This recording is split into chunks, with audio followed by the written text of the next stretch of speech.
Hello everyone, myself Palak, your biology tutor, and I welcome you all to Vidya Mandir classes. हमने पढ़ा था last lecture में about the cell and today we are going to conclude the chapter. So before going ahead, let us go to whatever we taught in the last class. So last class में हमने क्या क्या पढ़ा था? Last class में हमने पढ़ा about the outermost boundary of the plant cell known as cell wall, जो कि उसे क्या प्रोवाइड करता था? उसे प्रोवाइड करता था रिजिडिटी, साथ में उसे प्रोवाइड करता था protection and it was made up of cellulose in plant cell with the help of peptidoglycan in case of bacteria. So ये चीज हमने पढ़ा था लास्ट क्लास में about the cell wall. Then उसके बाद आता था आपका head master of the cell known as nucleus, जिसमें कि हमने पढ़ा था कि how does it controls the entire cell. ये पूरे सेल को कैसे कंट्रोल करता है. इसमें आपका दो मेम्ब्रेन्स प्रेजेंट होते हैं in case of eukaryotic cell and आपका नॉन मेम्ब्रेनस होता है in case of prokaryotic cell, because उसमें इतना डिफाइंड नहीं होता. देन उसके बाद हमने पढ़ा था कि न्यूक्लियस कैसे बाकी सारे सेल ऑर्गेनल्स को ये इंस्ट्रक्शन देता है कि उन्हें क्या करना है. Then comes your cytoplasm. जो साइटोप्लाज्म है वो आपका जेली लाइक सब्सटेंस होता है जो कि फिल्ड था between the plasma membrane and the nuclear membrane. जो न्यूक्लियर मेम्ब्रेन और प्लाज्मा मेम्ब्रेन के बीच के वेकेंट स्पेस होता है उसमें जो जेली लाइक सब्सटेंस फिल होता है that is your cytoplasm. Inside this cytoplasm only we have certain special structures known as cell organelles. इसके अंदर क्या होता है आपका कुछ स्पेशल स्ट्रक्चर्स होते हैं जो कि क्या करते हैं, जो कि हेल्प करते हैं इनटू देयर रिस्पेक्टिव फंक्शंस. और उसमें हमने दो इंपॉर्टेंट स्ट्रक्चर्स के बारे में पढ़ा था. एक हमने पढ़ा था अबाउट एंडोप्लाज्मिक रेटिकुलम एंड दूसरा हमने पढ़ा था अबाउट गोल्गी बॉडी या गोल्गी अपैरेटस. तो जब हमने पढ़ा था अबाउट द एंडोप्लाज्मिक रेटिकुलम उसमें हमने पढ़ा कि it was basically of two types and उसमें आपका कुछ ऐसे थे जो कि रफ दिखते थे जिन्हें हमने बोला था रफ एंडोप्लाज्मिक रेटिकुलम एंड कुछ ऐसे थे जो कि स्मूथ दिखते थे with the absence of ribosome known as the smooth endoplasmic reticulum. Endoplasmic reticulum का मेजर फंक्शन था, अगर वो हम रफ के केस में बात करें तो it was the protein synthesis as it comprised of the protein factory of the cell known as ribosome. जब हम बात करते हैं स्मूथ एंडोप्लाज्मिक रेटिकुलम की तो उसका फंक्शन था lipid synthesis and fat synthesis. उसके अलावा कुछ वर्टिब्रेट्स में ये आपका काम करता था to detoxify the drugs and poisons. So जो प्रोटीन और लिपिड सिंथेसाइज होता है एंडोप्लाज्मिक रेटिकुलम में वो काम आता था मेम्ब्रेन बायोजेनेसिस में. और क्योंकि इसकी सरफेस एरिया बहुत ज्यादा होती है तो ये सरफेस एरिया प्रोवाइड करता था फॉर सर्टेन बायोकेमिकल एक्टिविटीज. फिर उसके बाद हमने पढ़ा about Golgi apparatus. Golgi apparatus was the packers and movers of the cell. As it is associated with endoplasmic reticulum, it forms a part of endomembrane system. और उसमें ये क्या करता है, जो भी चीज एंडोप्लाज्मिक रेटिकुलम बनाता था उसको उसकी जगह से दूसरे जगह तक ट्रांसपोर्ट करने का काम किसका था, गोल्गी अपैरेटस का था. तो let us go ahead with the third organelle for today and that is your lysosomes. तो आज हम पढ़ेंगे about lysosomes, then mitochondria and then plastid and vacuoles. These four important organelles are left and after that we'll discuss one of the important topics for your future also, that is your cell division. कि अभी तक जो हम बात कर रहे थे कि कुछ ऐसे ऑर्गेनल्स होते हैं जो सेल को एक सेल से दूसरे सेल में डिवाइड करने में हेल्प करता है, जिन्हें हम बोलते थे centrosomes in plant cell, centrosome in case of animal cell and cell plate in case of plant cell.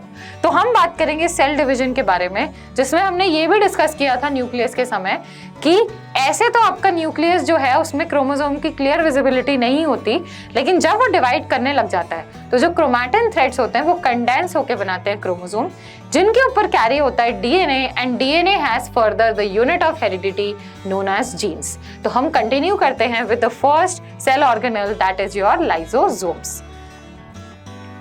Lysosomes are membrane bound sacs. अब आपको तो पता ही है कि ये सारे क्या है, मेम्ब्रेन बाउंड ऑर्गेनल्स है, बिकॉज ये सब किस में प्रेजेंट है, यूकैरियोटिक सेल्स में प्रेजेंट है.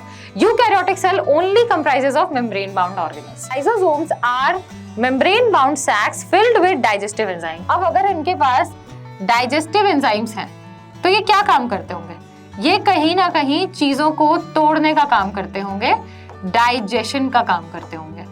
तो These enzymes are made by RER. RER means rough endoplasmic reticulum. Rough endoplasmic reticulum is responsible for the fulfillment of this particular digestive enzyme in the lysosomes. Then lysosomes are a kind of waste disposal system. ये आपका क्या करते हैं, जो भी cell में क्या होता है वेस्ट, उस वेस्ट को सेल के बाहर भेजने का काम किसका होता है, लाइसोसोम्स का, of the cell. These help to keep the cell clean, क्योंकि ऑब्वियसली ये कहीं ना कहीं एज अ बिन काम कर रहा है हमारे सेल के लिए, एज अ डस्टबिन.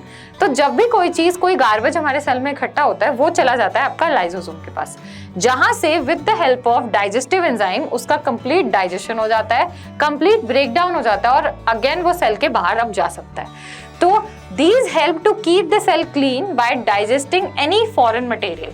जो भी unwanted particle हमारे सेल के अंदर है, ये foreign material कोई भी unwanted particle हो सकता है, और अगर ये present है सेल के अंदर, तो ये easily उस सेल को, उस particular part को भेज देगा to the lysosome, and lysosome will further digest that, as well as worn out cell organelles. कुछ सेल ऑर्गेनल्स ऐसे भी होते हैं जो विद टाइम क्या हो जाते हैं, खराब हो जाते हैं, और अब उन्हें जरूरत होती है सेल से बाहर निकालने की. तो for that also we have lysosomes. Lysosomes break complex substances into simpler substances. Lysosome क्या करता है, किसी भी कॉम्प्लेक्स चीज को सिंपलर सब्सटेंसेस में ब्रेक कर देता है. They contain powerful digestive enzymes. इनमें आपके कुछ डाइजेस्टिव एंजाइम्स होते हैं capable of breaking down all organic material.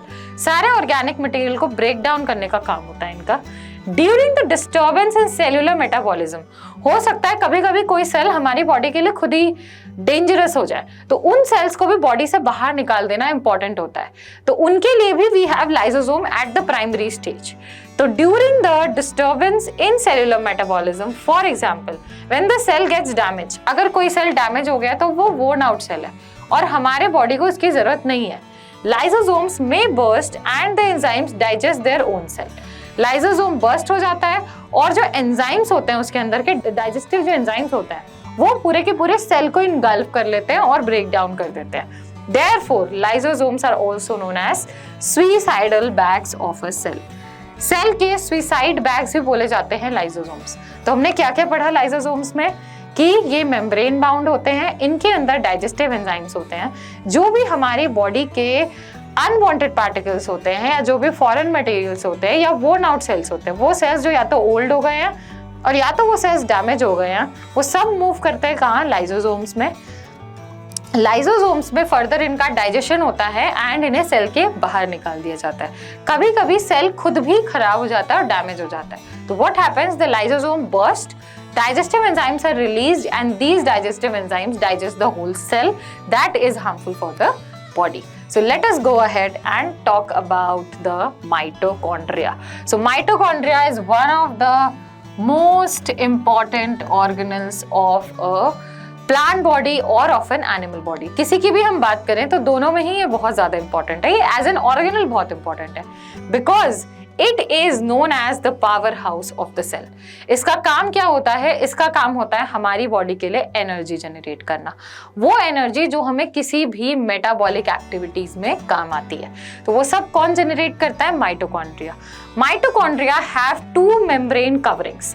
जैसा कि आप डायग्राम में भी देख पा रहे हैं कि माइटोकॉन्ड्रिया की दो कवरिंग है. एक बाहर वाली कवरिंग जो आपको ग्रीन कलर की दिख रही है, इट इज सर्टेनली पोरस. ये जो पोरेंस है ये सब क्या है? ये पोर्स हैं जो प्रेजेंट है आउटर कवरिंग पे. And then you have this inner covering as well. आपको दिख रहा होगा कुछ ऐसी कवरिंग्स हैं जो कि काफी ज्यादा क्या है, फोल्डेड है. तो these coverings are your inner covering and इस फोल्डिंग को हम क्या बोलते हैं? You call them as cristae. And ये फोल्डिंग्स बहुत इंपॉर्टेंट होती है to increase the surface area. तो basically we have two coverings on the mitochondria. The outer membrane is porous while the inner membrane is deeply folded.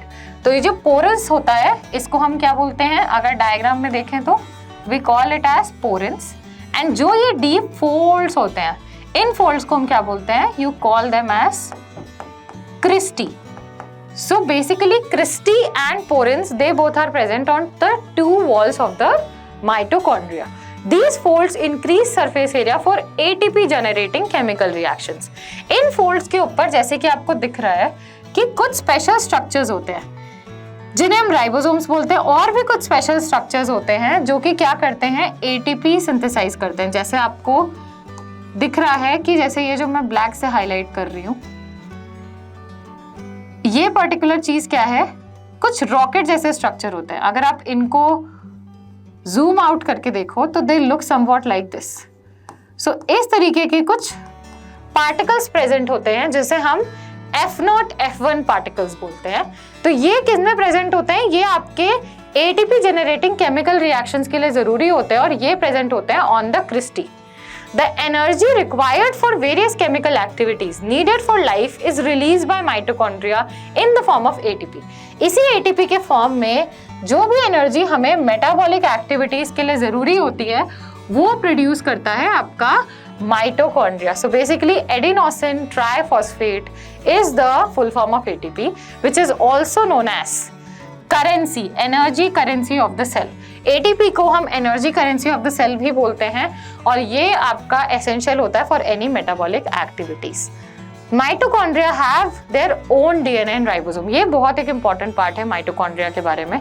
Apart from mitochondria, chloroplast and nucleus, these are two more structures in a cell that have their own DNA and they have their own ribosomes also. So जिनके पास DNA और ribosome खुद का होता है, ऐसे organelles को हम क्या बोलते हैं, सेमी ऑटोनॉमस ऑर्गेनल्स। तो जब हम माइटोकॉन्ड्रिया की बात करते हैं या हम माइटोकॉन्ड्रिया के अलावा अगर हम लोग बात करें तो it is nucleus and it is chloroplast. ये दो और ऐसे पार्ट्स हैं सेल के जो कि क्या हैं, आपके सेमी ऑटोनॉमस हैं, जिनके पास खुद का डीएनए और खुद का राइबोसोम है। So therefore mitochondria are able to make some of their own protein. Obviously उनके पास खुद का राइबोसोम है तो they are going to make their own protein. So this was all about mitochondria and इसमें से आपका it can give you at least 3 to 5 marks in your exams because this entire description of the mitochondria can come as a 5-mark question as well.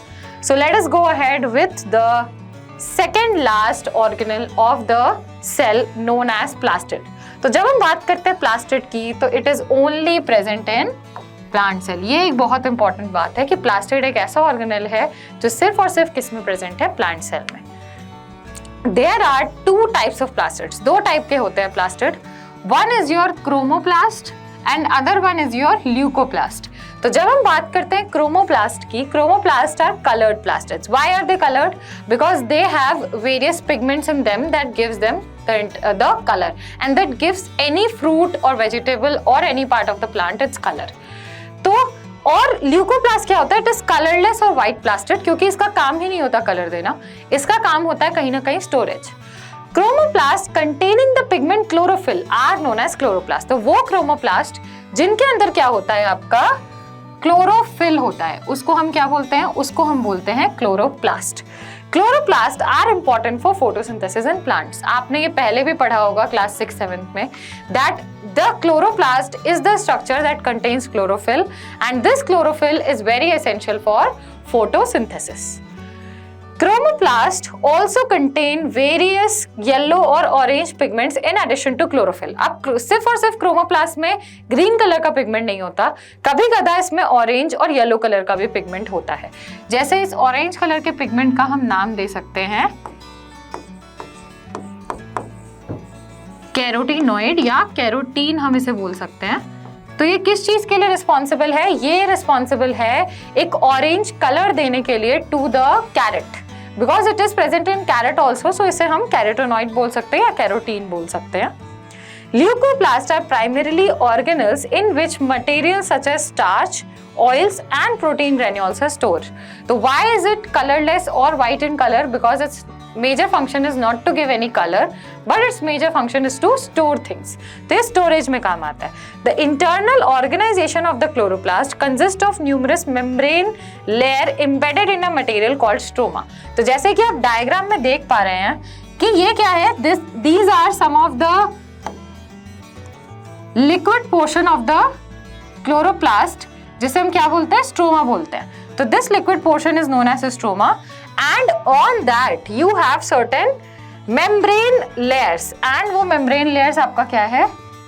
These are that coin like structures और membrane layers जिन्हें कि आप क्या बोलते हो, granum बोलते हो, जिसके एक पर्टिकुलर पार्ट को आप क्या बोलते हो, थाइलाकॉइड बोलते हो. So the coin like structure is known as thylakoid and the bundle of this coin is known as your granum. So granum और thylakoid किसका, और stroma, ये सब किसका part है? It is the part of chloroplast. As you can see, chloroplast also has two membranes. So it is also a double membrane structure. Along with that एक बहुत important part है कि they are semi-autonomous. Semi-autonomous का मतलब क्या हो गया कि they will have their own ribosome and they will have their own DNA. इनका खुद का डीएनए और राइबोसोम होता है. Next let us go ahead with the last organelle for today which is vacuoles. तो जब हम वैक्यूल्स की बात करते हैं तो जैसा कि आपको दिख रहा है, this is a plant cell, और ये प्लांट सेल के अंदर आपको एक बहुत बड़ा सारा वैक्यूल दिख रहा है जो कि बिल्कुल सेंट्रल कवर कर रहा है.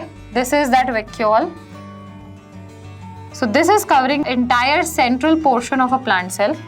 इसके जो बाहर का लेयर होता है, जो इसकी कवरिंग होती है, उसे हम क्या बोलते हैं? The membrane of vacuole is known as tonoplast. So this is the tonoplast.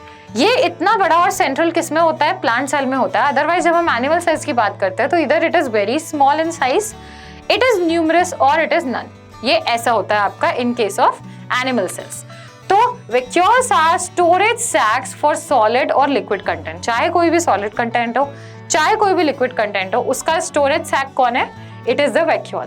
They are small sized in animals while plant cell has very large single vacuole. जैसा कि आपको दिख ही रहा है कि ये कौन सा सेल है, this is plant cell and it has a large and central vacuole. जब हम बात करेंगे एनिमल सेल्स की तो उसमें आपके बहुत साइजेस छोटे होते हैं for the vacuole. In plant cells vacuoles are full of cell sap and provide turgidity and rigidity to the cell. ये जो आपका टर्जिडिटी वर्ड है, अभी मैंने आपको कुछ देर पहले एक्सप्लेन किया था कि जब सेल बहुत ज्यादा स्वेल अप हो जाता है with the amount of water in it, so it starts putting a pressure on the cell wall. And because इसमें एक सेल वॉल होता है प्रेजेंट, तो it does not let the cell burst. But जो pressure वो cell पे लगाता है उसके वॉल पे, that pressure is known as turgor pressure. And उस केस में हम उस सेल को क्या बोलते हैं? That cell is turgid cell and this process is known as turgidity. So it provides turgidity and rigidity. Rigidity is basically that stiffness in the plant. In single-celled organisms like amoeba, the food vacuole containing the food item that the amoeba has consumed. So एक single cell में क्या होता है कि जो vacuole है ना, उसके अंदर वो particular फूड है जो कि उस सिंगल सेल ने कंज्यूम किया. जैसे एक सिंगल सेल का एग्जांपल हो गया आपका amoeba. Then in some unicellular organisms, specialized vacuoles also play important role in expelling excess water. कुछ होते हैं जो एक्सपेल करते हैं एक्सेस वाटर को, और उसके लिए भी basically expelling excess water is what? It is exocytosis. तो एक्सोसाइटोसिस करने के लिए भी कुछ स्पेशलाइज्ड वैक्यूल्स होते हैं and some waste from the cell. तो ये दोनों ही टाइप का आपका एक्सोसाइटोसिस है. चाहे वो कुछ वेस्ट को बाहर निकालना हो, चाहे हमें वाटर को निकालना हो, इसके लिए जो स्पेशल वैक्यूल्स प्रेजेंट होते हैं, they help in the exocytosis. So इसके साथ आपके जितने भी इंपॉर्टेंट सेल ऑर्गेनल्स हैं वो फिनिश होते हैं. तो हमने पढ़ा था अभी तक सेल ऑर्गेनल्स में starting from the endoplasmic reticulum, then going ahead with Golgi apparatus. फिर हमने पढ़ा था about the mitochondria, vacuole, plastid and lysosomes. So these are all the important organelles that we have studied till now. Let us end this chapter with a very beautiful topic of cell division. हम बात कर रहे थे कि कुछ ऐसे आपके sales होते हैं, जैसे कुछ ऐसे स्पेशल ऑर्गेनल्स होते हैं इन द एनिमल सेल जो हेल्प करते हैं एक सेल को दो सेल में डिवाइड होने में. तो उस स्पेशल ऑर्गेनल का नाम होता है सेंट्रोसोम. जब हम बात करते हैं प्लांट सेल की, तो प्लांट सेल के अंदर सेल प्लेट जैसा एक ऑर्गेनल एक होता है कंपोनेंट, जिससे कि वो डिवाइड करता है. अभी सेल डिवीजन है क्या? जब एक सेल दो सेल में डिवाइड हो जाए, then it is known as cell division. और क्यों जरूरी होता है सेल डिवीजन? चाहे वो रिप्रोडक्शन के लिए इंपॉर्टेंट हो, चाहे वो ग्रोथ के लिए इंपॉर्टेंट हो, दोनों ही चीज के लिए एसेंशियल है. New cells are formed in organisms in order to grow. तो सबसे पहली नेसेसिटी क्या है? ग्रोथ की नेसेसिटी है. To replace old and dead cells, old और डेड सेल्स को रिप्लेस करने के लिए भी इंपॉर्टेंट होता है, and injured cells, old dead and injured cells को रिप्लेस करने के लिए और ग्रोथ के लिए एसेंशियल होता है आपका सेल डिवीजन। उसके अलावा ये रिप्रोडक्शन में भी काम आता है for the gamete formation. So gamete formation के लिए भी काम आता है, गैमेटोजेनेसिस के लिए भी काम आता है आपका cell division. The process by which new cells are made is called cell division. वो particular process जिससे कि नए cells बनते हैं, that is known as cell division. दो टाइप का majorly cell division होता है, one is your mitosis and other one is your meiosis. तो जब हम बात करते हैं माइटोसिस की, the process of cell division by which most of the cells divide for growth and repair. So basically जो सोमैटिक डिवीजन होता है आपके पूरे बॉडी का, somatic division means the division for growth. तो जो भी आपका सोमैटिक डिवीजन होता है that is majorly the mitosis, चाहे वो ग्रोथ के लिए हो चाहे वो रिपेयर के लिए हो। In this process each cell called mother cell, आपको जैसे कि माइटोसिस में दिख रहा है कि हर एक सेल जैसे कि हम मदर सेल बोलते हैं, this is the mother cell. ये क्या करता है आपका, in this process each mother cell divides to form two identical daughter cells. इन दोनों को हमने क्या बोला, इन दोनों को हमने बोला डॉटर सेल्स। तो आपको देख पा रहे हो आप कि एक सेल डिवाइड हो रहा है दो डॉटर सेल में इन case of mitosis, and the daughter cells have the same number of chromosome as the mother cell. आपको दिख रहा है कि इनके पास भी 4 थे क्रोमोसोम्स, पेयर्स में थे, बट इनके पास 4 सिंगल क्रोमैटिड्स के क्रोमोसोम्स होंगे। तो the number of chromosomes in the mitosis case remains the same. In this process, each mother cell divides to form 2 identical daughter cells. ये हमने पढ़ लिया माइटोसिस के लिए। Specific cells of reproductive organs or tissues in animals and plants divide to form gamete. तो जब हम reproductive division की बात करते हैं, जब हम somatic division की बात करते हैं तो वहाँ माइटोसिस काम आता है। जब reproductive division की बात करते हैं वहाँ पे आपका meiosis काम आता है। Reproductive division के टाइम और gamete formation के टाइम हमें चाहिए होता है mitosis, which after fertilization gives rise to offspring. अगर हम 2 gametes लें और उनको हम फ्यूज करवाएं, the process is known as fertilization. The zygote formed is a single cell and it has the same number of chromosome as the mother or the father. So how does it have the same chromosome? वो होता है आपका meiosis की help से, क्योंकि जो gametes mother और father से फॉर्म होते हैं they have half the number of chromosome as the mother and father, and when both the gametes fuse they have the same number of chromosome as the parent. So they divide by a different process called meiosis, which involves 2 constructive divisions. जैसे कि आप देख पा रहे हैं कि meiosis में क्या होता है, 2 डिवीजन साथ में होता है। सबसे पहला डिवीजन होता है आपका into 2 cells, एंड देन आपका ये जो 2 सेल्स में डिवीजन हुआ है ये फर्दर डिवाइड होता है। A single cell goes for the division and it forms 4 cells. तो इस तरीके के 4 सेल्स का फॉर्मेशन हो जाता है। So when a cell divides by meiosis, it produces 4 new cells having half the number of chromosomes as that of the mother cell. जैसे कि आप देख पा रहे हैं, if mother cell had 4 chromosomes, the daughter cells are going to have 2 chromosomes each. तो ये half number of chromosome होता है as compared to the mother cell. So mother cell के comparison में in the daughter cell there are half number of chromosomes in case of meiosis and आपका same number of chromosome होता है in case of meiosis. Mitosis, जब हम mitosis की बात करते हैं तो कभी कदा cells आपके unregulated division करते हैं, so that unregulated division can form the tumor also. That tumor can be benign tumor or that can be a malignant tumor. तो अगर वो एक benign tumor है तब तो वो spread नहीं करेगा, but अगर वो एक malignant tumor है तो that tumor can even lead to cancer. So आपका इन्हीं cell division के uncontrolled division की मदद से ही कैंसर का भी फॉर्मेशन होता है, that can be really dangerous to the human beings. So आपका सेल डिवीजन जो है वो मेजरली 2 पार्ट्स में डिवाइडेड था जिसको हमने पढ़ा। होप आपको आज की क्लास समझ में आई होगी। So thank you all for this particular lecture.